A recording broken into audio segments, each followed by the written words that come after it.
La Méditerranée, berceau de notre culture.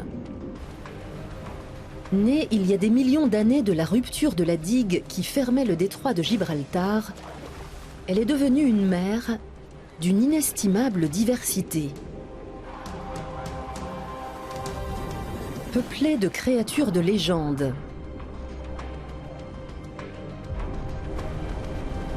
dans des paysages d'une saisissante beauté.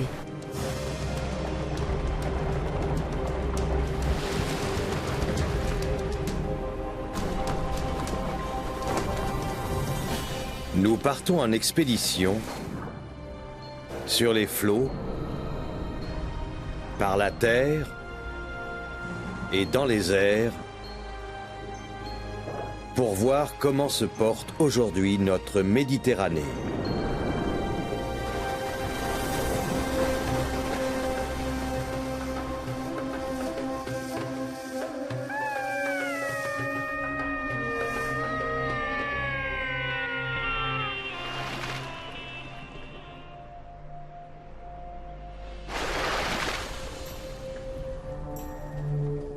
Le Toftevague, notre bateau d'expédition vieux de plus d'un siècle, quitte le port de Marseille.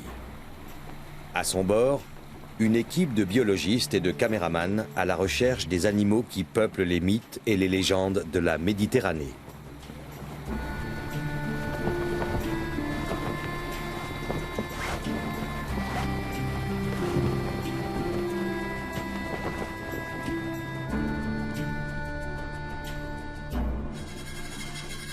Le parc national de Port-Cros sera notre première escale. Le Toftevague longera ensuite les côtes italiennes en direction de l'est, avant d'atteindre les côtes grecques de la mer Égée. Munis d'un câble de 50 mètres de long et d'un simple micro, nous espérons localiser des baleines et des dauphins, animaux dont on sait qu'ils communiquent grâce à une multitude de sons.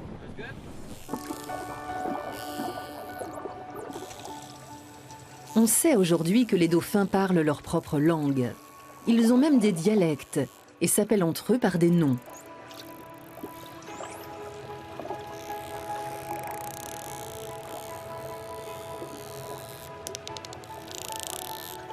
Les dauphins cherchent toujours à entrer en contact avec les hommes. C'est sans doute cette particularité qui leur a valu d'être vénérés comme les messagers des dieux dans la Grèce antique.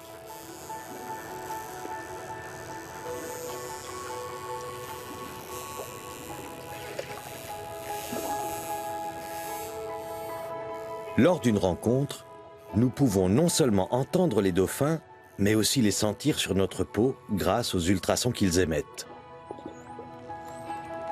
De telles rencontres sont devenues rares.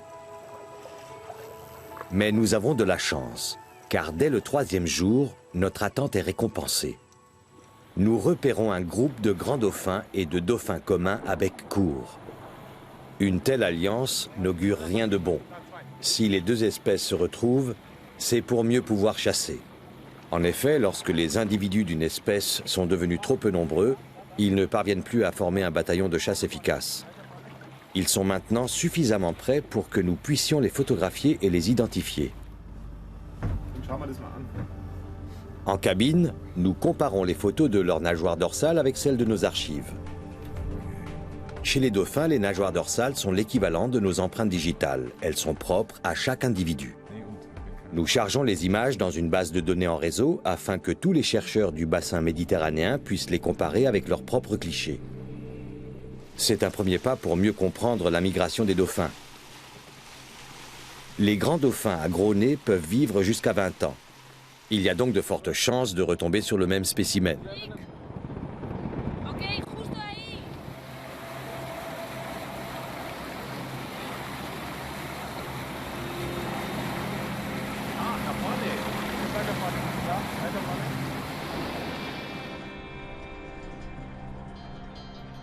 En chemin, nous croisons des dizaines de milliers de cadavres de sardines.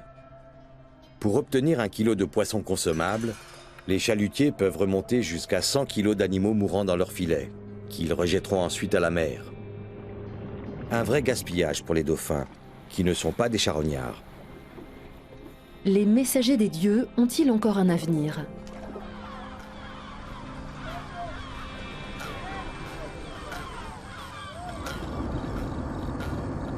Nous sommes en quête d'un oiseau de feu. À Marseille, notre expédition s'est scindée en 2 groupes.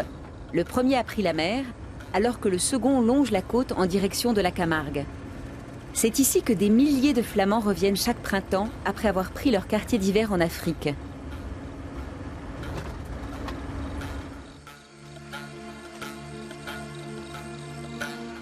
C'est dans le delta du Rhône que se trouve une de leurs principales aires de reproduction en Europe.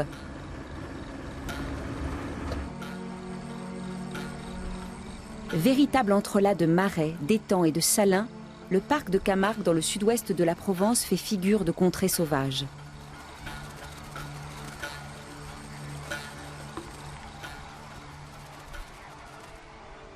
Dans l'Égypte antique, on vénérait les Flamands comme la réincarnation de Ra, le dieu soleil.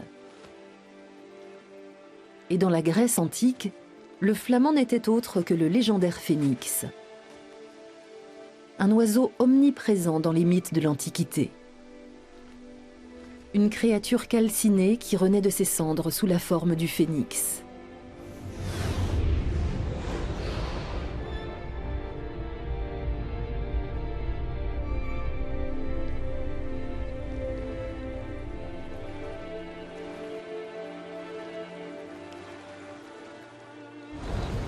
Anne-Sophie Deville est spécialiste des flamands. Ensemble, nous nous rendons sur un îlot de reproduction de 40 000 flamands auquel seuls les scientifiques ont accès.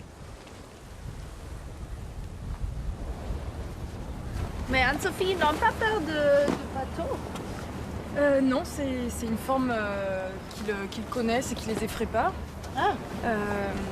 Il y a certains individus, enfin beaucoup d'individus qui viennent là chaque année. Ah bon? Donc ils sont habitués au bateau. Mais ils ne peuvent pas sentir qu'il y a des hommes là-dedans? Je pense qu'ils sont plutôt occupés par la reproduction. Ah bon. Et ça les dérange pas suffisamment pour... ça les dérange même pas du tout. On peut parler? Si, on peut parler, ouais. Ah bon. Ouais. Bon, ils font plus de bruit que nous. Hein. Pour atteindre la tour d'observation située aux abords de la colonie des Flamands, il nous faut parcourir 500 mètres dans des eaux saumâtres et bourbeuses mêlées à des déjections de flamands.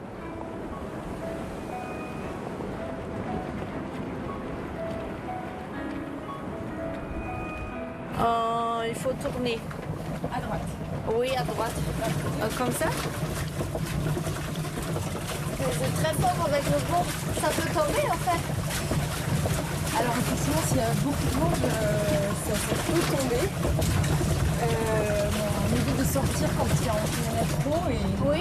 Non mais là pour aujourd'hui, je pense que ça tiendra le coup. Oh. Comme sur un voilier, nous devons braver les assauts du Mistral. Et il est hors de question de quitter notre cachette. Ce serait à coup sûr effrayer les Flamands et entraver leur reproduction.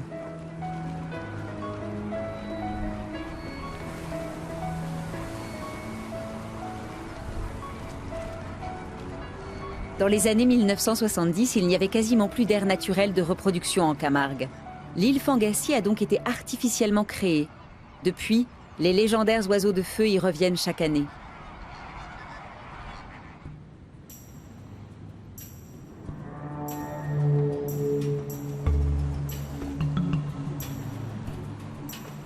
Nous voici enfin dans le premier parc national créé en Méditerranée. La zone, aux alentours de Port-Cros, est protégée depuis 1963. La pêche est interdite ici et les activités de loisirs telles que la navigation, la natation et la plongée sous-marine sont strictement réglementées. Nous attendons les gardes du parc que nous allons accompagner dans leur travail. Ici, la vie sous-marine est unique, grâce aux mesures de sécurité appliquées depuis des années. Nous avons hâte de découvrir la Méditerranée telle qu'elle était il y a 100 ans, riche en biodiversité et d'une époustouflante beauté. À quelques 10 km seulement des plages surpeuplées du littoral, la Méditerranée a-t-elle vraiment pansé ses plaies ?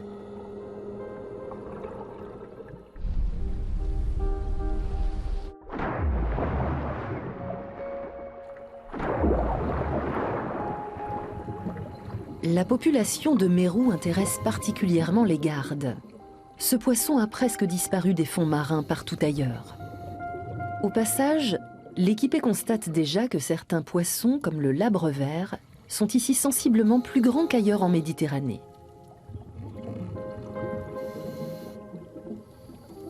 Et les homards, qui se font si rares d'habitude, sont très nombreux ici à rôder autour de leur proie. Le moindre centimètre carré est colonisé. Un lamellibrachia capture avec ses tentacules des micro-organismes entraînés par les courants marins.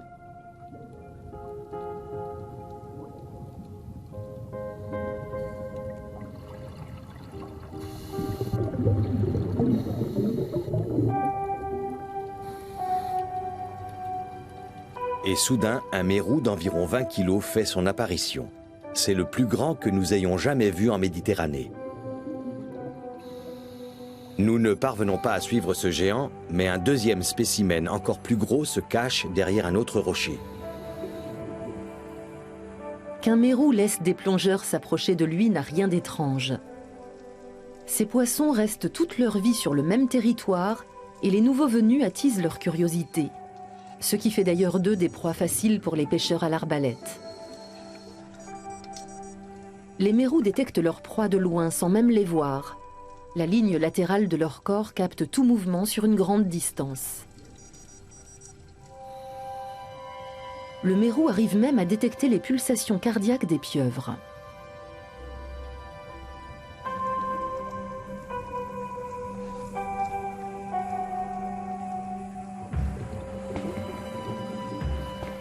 Ce mérou est manifestement affamé. La pieuvre a senti les vibrations du chasseur et détale sur le champ. Mais cette course a émoustillé l'instinct de chasseur du mérou.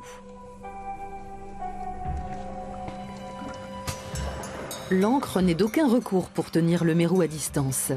Et la pieuvre n'est pas connue pour battre des records d'endurance.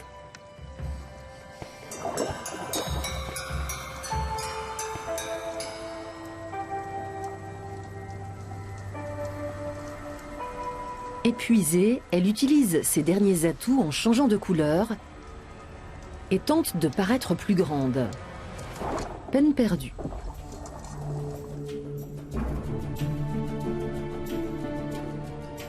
Le parc national de Porquerolles nous donne l'occasion d'observer un écosystème qu'on croyait perdu à jamais en Méditerranée. Dans cette zone protégée, la vie sous-marine a pu être préservée dans son état naturel. Les scientifiques n'ont d'ailleurs de cesse de réclamer qu'on agrandisse la zone.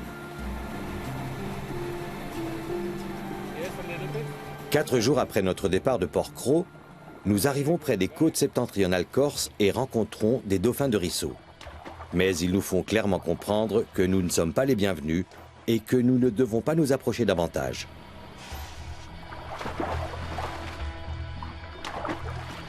Pas facile de les approcher, ils ont l'air timides. Oui. Ils sont dispersés et se replient en petits groupes sur les zones où ils chassent habituellement. Comment s'y prend-on pour les compter?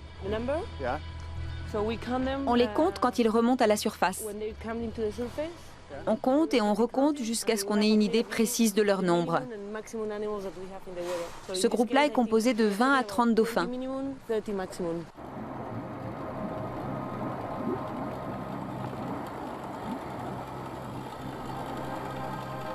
Pour le moment, le Toftevague accompagne les animaux tout en gardant une distance de sécurité. Ainsi, le groupe s'habitue petit à petit à la présence du bateau. 3 heures plus tard, les animaux s'approchent, attirés par la vague à l'avant du bateau. Les scientifiques peuvent enfin prendre les premiers clichés des dauphins qui permettront de les identifier. Mais la décision de descendre les canaux et de faire des photos sous-marines était trop précipitée. Le leader du groupe de dauphins, une femelle de plus de 4 mètres de long, se fait menaçante, pendant que le reste du groupe s'éloigne à nouveau.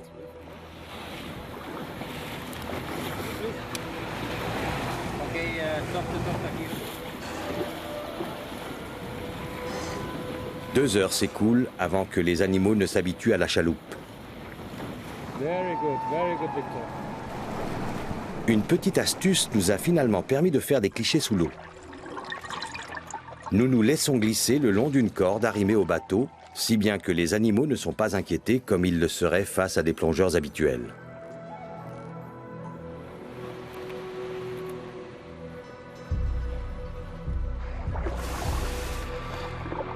Ces cicatrices blanches sont les marques d'anciens combats. Elles peuvent aussi avoir été causées par les becs tranchants des grands calamars des eaux profondes. Les dauphins de Risso peuvent plonger une demi-heure durant, jusqu'à 300 mètres de profondeur pour chasser ces grands calamars. Dans la Grèce antique, on ne connaissait pas les dauphins de Risso, car ils ne rejoignaient presque jamais les côtes. C'est pour cette raison peut-être qu'il n'y a pas de mythes et de légendes sur ces animaux.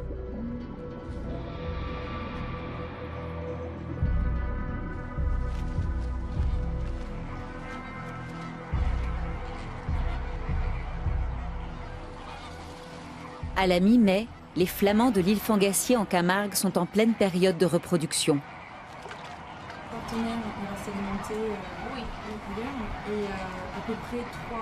Entre-temps, nous occupons la tour d'observation scientifique. Anne-Sophie espère que la plupart des poussins verront incessamment le jour.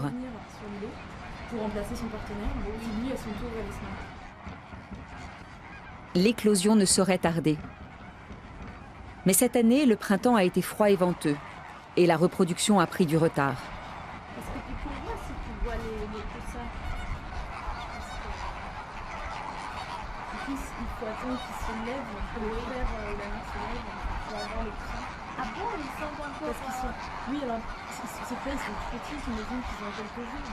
Ah bon. En dehors des œufs, on ne distingue pas grand-chose dans ces nids construits à base de boue. Après, on peut le voir sous l'aile.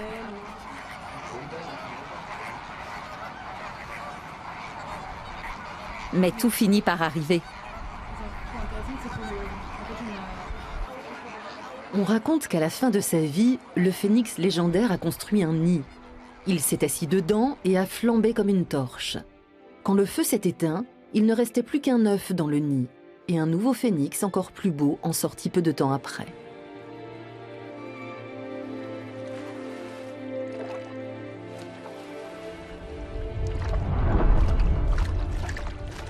En grec ancien, phénix signifie rouge flamboyant.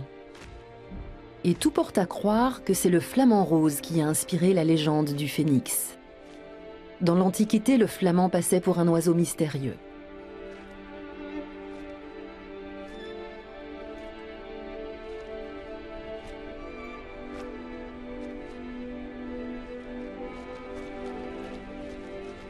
Aujourd'hui, on le connaît suffisamment bien pour savoir qu'il a besoin de la protection de l'homme.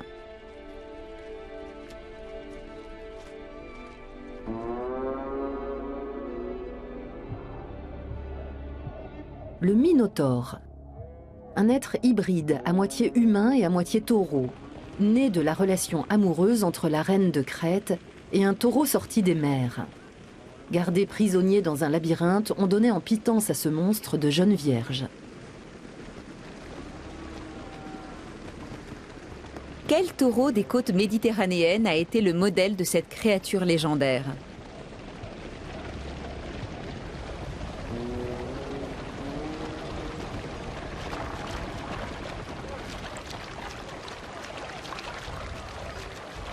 Les taureaux de Camargue passent pour être une race primitive et rude. On dit qu'ils tombent malades si on les enferme dans un enclos. Ils vivent donc toute l'année dans les domaines marécageux du delta du Rhône. La capture et le marquage des jeunes veaux restent un événement marquant de l'année.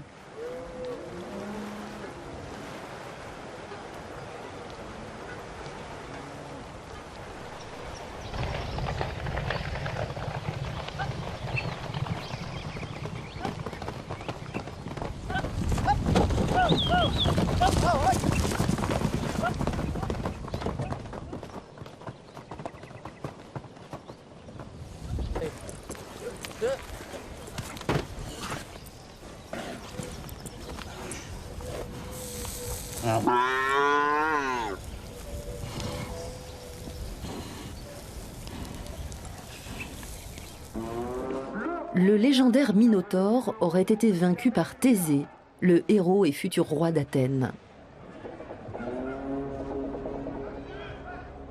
Aujourd'hui encore, la tradition de la course de taureaux repose sur la volonté de l'homme de se confronter à main nue à ce puissant animal. Alors que le taureau espagnol laisse sa vie dans les impitoyables corridas, le taureau de Camargue ressort vivant des courses camarguaises et peut ensuite retrouver son troupeau dans la nature. Chaque nouvelle représentation fait de lui un adversaire toujours plus redoutable.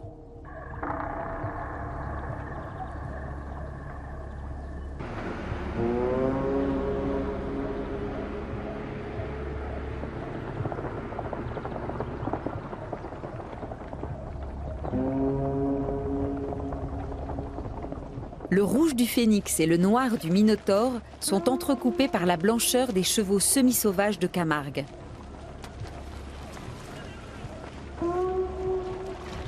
Le spectacle évoque Pégase, ce cheval blanc ailé, enfant de Poséidon, le dieu des mers.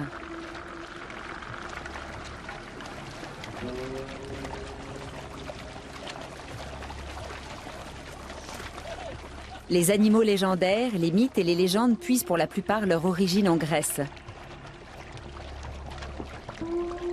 Il paraît qu'un mystérieux prédateur vit encore dans le pays de Pégase et de Poséidon, le chacal.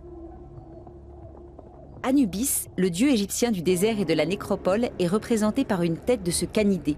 Nous partons à sa rencontre.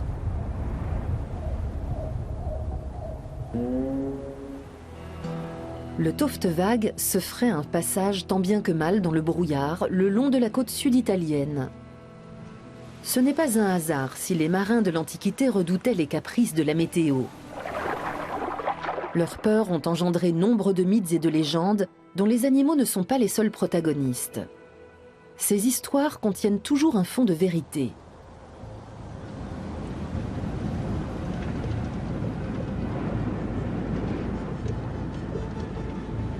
Car, sous l'emprise des forces de la nature, la Méditerranée peut se révéler mortelle. Partout dans le golfe de Naples, des forces volcaniques sont en activité. En surface, mais aussi sous l'eau. Car c'est ici que les plaques tectoniques africaines et européennes se recouvrent. Au travers de fissures, de l'eau bouillante remonte depuis les profondeurs, libérant métaux et minéraux.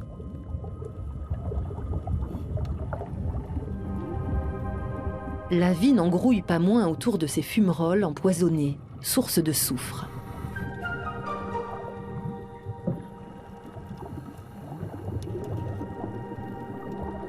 Devant le danger, la blénie rayée se réfugie dans une éponge. Idem pour les apogonides, c'est dans des fissures et des cavités qu'elles se sentent le mieux.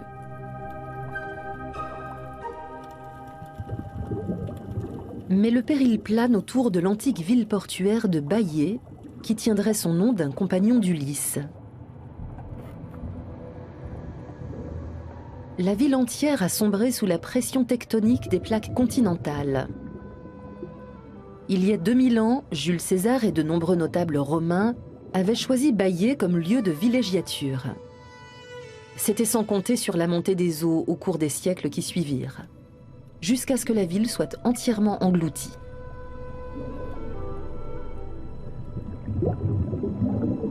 Cette plongée sous-marine fait ressurgir le passé. Les historiens pensent que c'est dans ces villas aujourd'hui submergées qu'une conspiration fut orchestrée pour faire tomber Néron.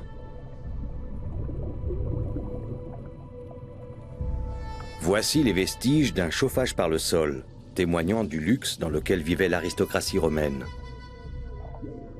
Les premières ruines ont été découvertes en 1959, mais il a fallu attendre encore des décennies avant que les archéologues ne déterminent la dimension de la ville. Baiae n'a pas connu le même sort que Pompéi, qui à la suite d'une éruption du Vésuve s'est transformée en quelques heures en une tombe collective. Dans le cas de Baiae, l'eau est montée imperceptiblement jusqu'à ce que la ville soit simplement laissée à l'abandon.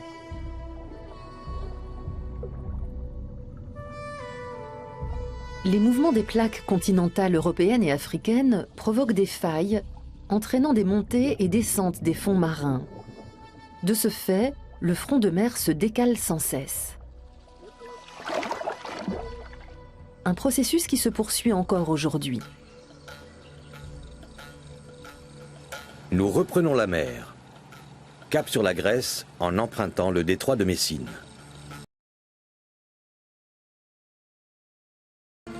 L'équipe à terre est déjà arrivée à bon port.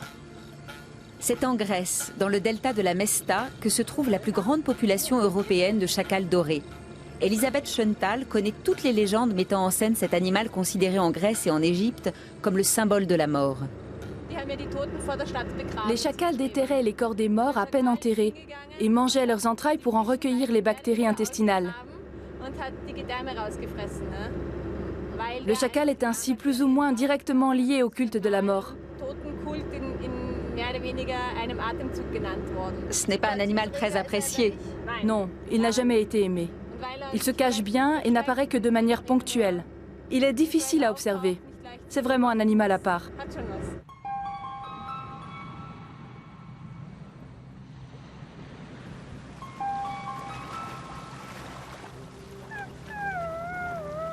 Une créature sortie tout droit des enfers. En Égypte, Anubis, le dieu de la mort, est représenté avec une tête de chacal. Son hurlement passait pour être le cri de la mort.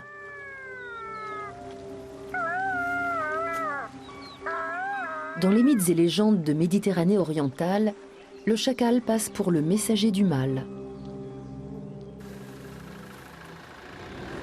On dirait qu'il y a beaucoup de moustiques ici, non? Des milliards. Ils naissent tous ici. Tous les moustiques de la planète.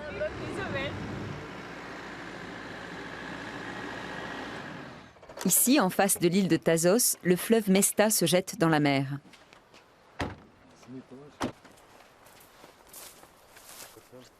Elisabeth Schöntal est une des rares vétérinaires en Europe à être spécialiste des chacals. Avec son assistant Peter Lusner, nous avons loué une baraque de pêcheurs sur la plage.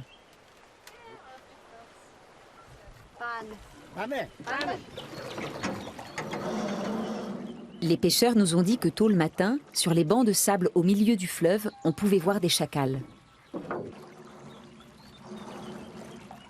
Dimitri, notre passeur, ne manque pas de nous faire profiter de ses connaissances.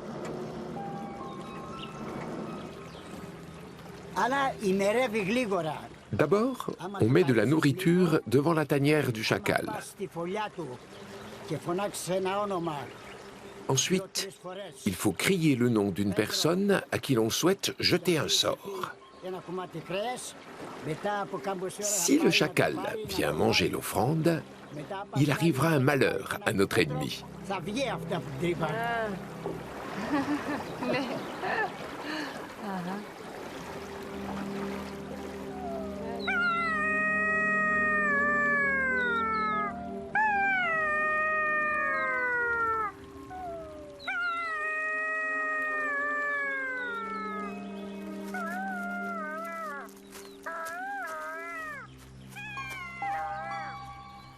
Un proverbe local dit « Ce n'est pas toi qui trouveras le chacal, c'est le chacal qui te trouvera, s'il le veut bien. » N'est-il pas déjà en train de se jouer de nous? Regarde, il y a des traces ici. Des traces de chacal.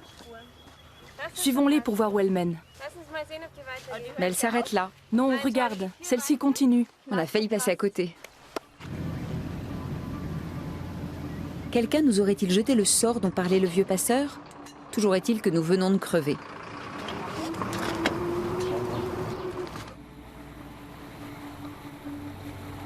Aux prises avec un vent très violent aux abords de l'île de Zante, l'équipe en mer n'emmène pas large non plus.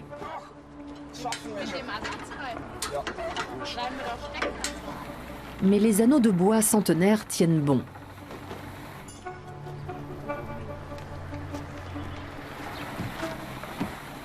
Même en ayant recours au moteur, il a fallu au Toftevag plus d'une semaine pour atteindre la mer Égée. Le garage nous a réservé une belle découverte. Des hirondelles y bâtissent joliment leur nid et nous distraient pendant notre attente.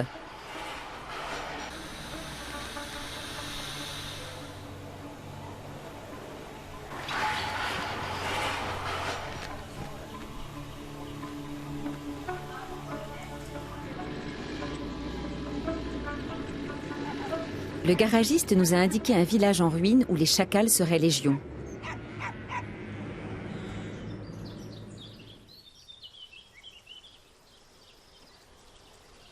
Faux espoir. C'est seulement un chien. Regarde, comme il est mignon. Qu'est-ce que c'est? Un hibou. C'est un jeune, sinon il aurait déjà pris son envol. Il attend que ses parents viennent le nourrir. Il ne peut pas encore voler. Mais il essaie. Il est très excité. Mais c'est toujours comme ça quand il y a plusieurs petits dans un nid. Ils ne s'envolent jamais vers le même endroit. Ils partent un peu dans toutes les directions. Comme ça, quand un chacal arrive, comme celui qu'on cherche et qu'on ne trouve pas, il ne peut pas manger toute la couvée d'un coup.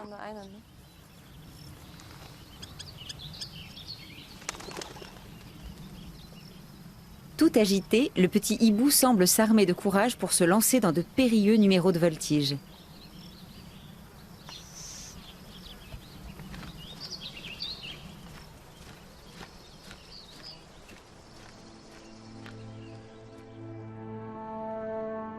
Dans les pays méditerranéens, le hibou a depuis toujours éveillé l'imagination des hommes. Dans la Grèce antique, la chouette était le symbole de la sagesse, ainsi que celui de la déesse Athéna. La chouette était également représentée sur des pièces en argent.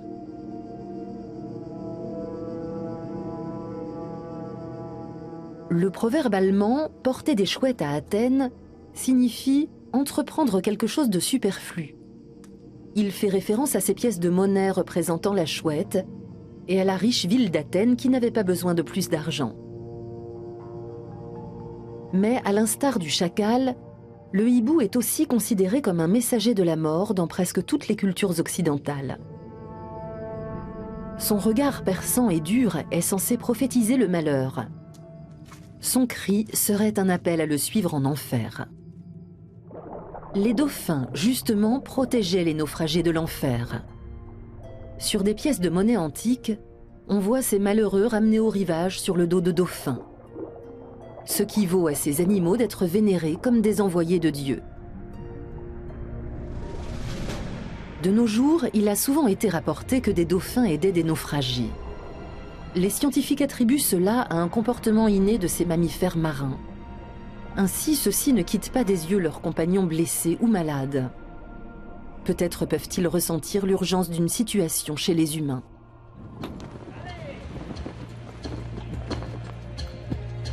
Cela fait presque 3 semaines que nous voguons sur la mer Égée. Nous n'avons croisé des mammifères marins qu'à de rares et brèves occasions. Le constat est clair. Le nombre de dauphins dans la Méditerranée est en constante diminution. Les scientifiques pensent que leur population dans l'Adriatique a été divisée par 2 au cours des 30 dernières années.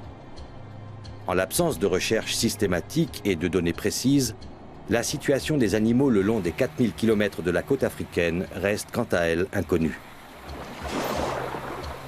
Mais enfin, au 21e jour de notre voyage, ce n'est pas un grand dauphin que nous croisons, mais toute une colonie.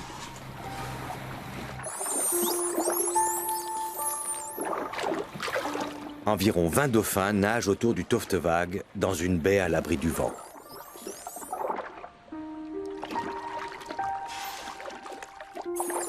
Trois mâles gravitent autour d'une femelle. Ils n'appartiennent manifestement pas au groupe, les jeunes mâles vivant dans des groupes séparés.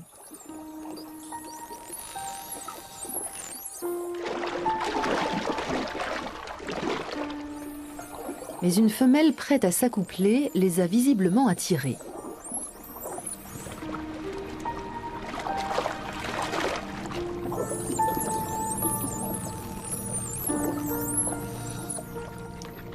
Le comportement sexuel des dauphins est complexe, mais en règle générale, ils ne s'accouplent qu'avec un seul partenaire, en réitérant le rapport plusieurs fois dans la journée.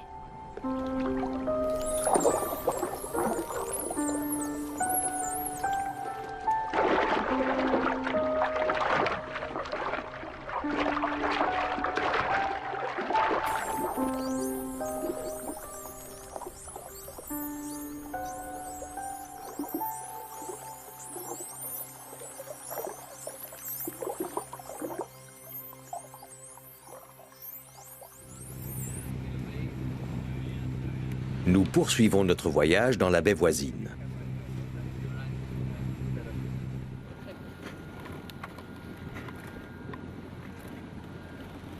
Nous avons rendez-vous avec Evi Tsuyopoulou du Centre hellénique pour la recherche marine. La biologiste a 2 bonnes raisons de collaborer avec les pêcheurs. Elle veut d'abord les convaincre que les dauphins ne sont pas des concurrents qui décimeraient leur précieux stock de poissons. D'autre part, elle compte sur eux pour lui dévoiler les lieux où se trouvent les dauphins.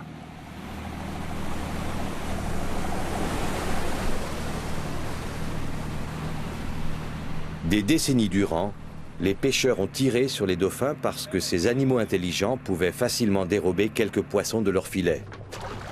Evi tente de trouver une solution à l'amiable. Elle est en train de tester des émetteurs à ultrasons susceptibles de tenir les dauphins à distance des filets de pêche. On installe combien d'émetteurs sur le filet? Je vais en placer un tous les 150 mètres. Et ça va marcher? Je ne sais pas encore. Au départ, il était prévu d'en mettre un tous les 200 mètres pour être sûr. 150 meters. Les dauphins ont une ouïe très développée. Ces brouilleurs de fréquences permettraient donc de régler le conflit avec les pêcheurs. Mais le problème est ailleurs. La Méditerranée est victime de surpêche. Si les dauphins y trouvaient suffisamment de nourriture, ils n'auraient pas besoin de s'exposer aux dangers en rôdant autour des filets des pêcheurs.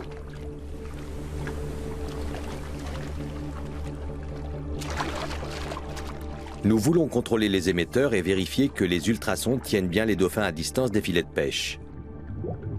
L'oreille humaine, en revanche, ne peut pas du tout les percevoir. Mais lorsque nous nous éloignons du filet de pêche, le dauphin est de nouveau là.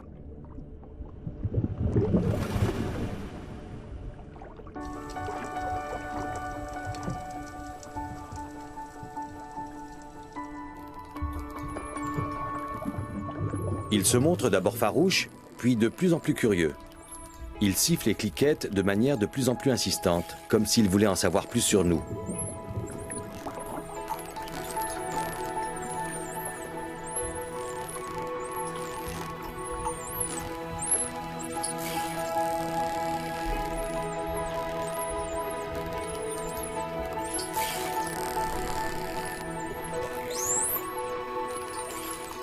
Puis, de plus en plus de dauphins apparaissent. Nous dénombrons maintenant 10 spécimens assez téméraires pour s'approcher de nous. À croire que nos messagers des dieux ont encore de beaux jours devant eux.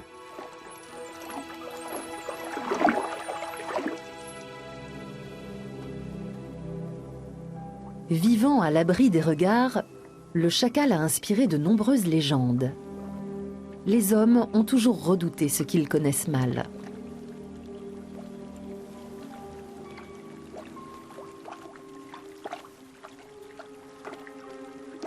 Des pirates auraient introduit les chacals en Europe depuis l'Afrique pour se venger des habitants qui se défendaient contre leurs incessantes attaques.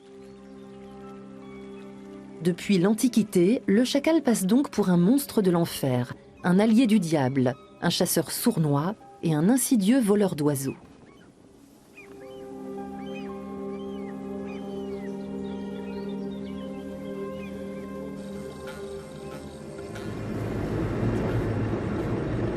Nous sommes toujours dans le delta de la Mesta à la recherche de chacals. Sans succès.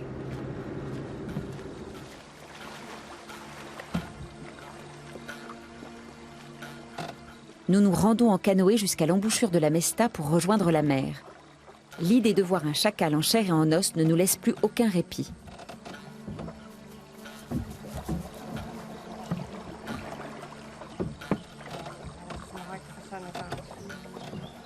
Et tu es sûr qu'il y a des chacals là-bas? J'en suis absolument sûre. Si tu en as vu une fois, tu en verras toujours d'autres. Ah bon? Ça fait aussi partie d'un des nombreux mythes, c'est ça? C'est tellement plat ici, je crois que c'est peine perdue.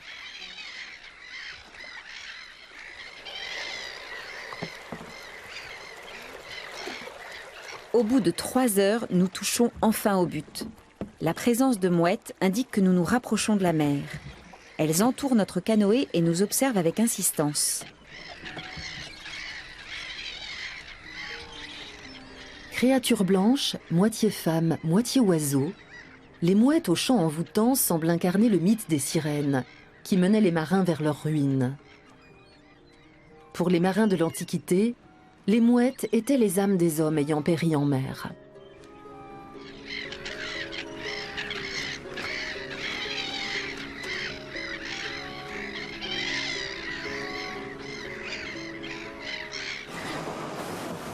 Mais ce destin nous est épargné. Le retour est laborieux et nous mène à travers l'eau saumâtre d'une ancienne saline. Ça devrait suffire pour aujourd'hui. Mais Elisabeth y croit encore.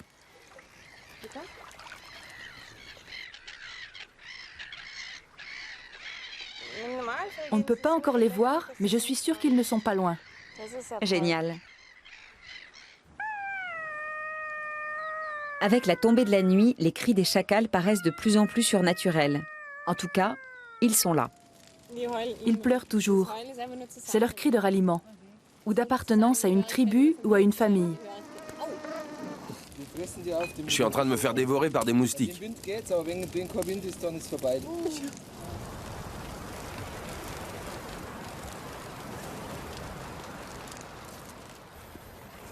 Et là-bas derrière, Elisabeth?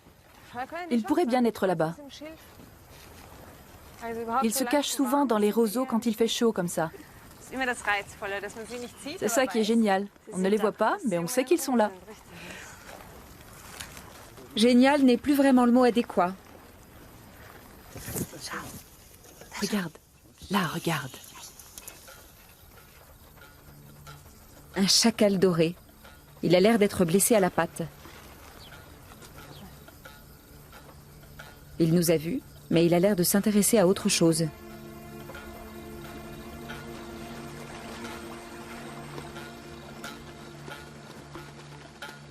Effectivement. Elisabeth nous a dit qu'on voit beaucoup de chacals sur la plage à marée basse. Ils adorent les crustacés.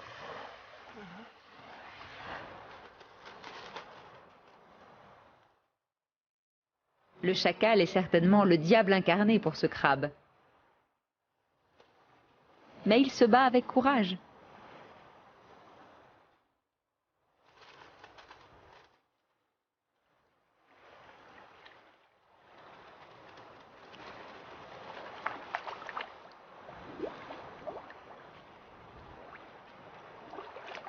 Et pour nous, c'est la fin du mythe de ce satané chacal.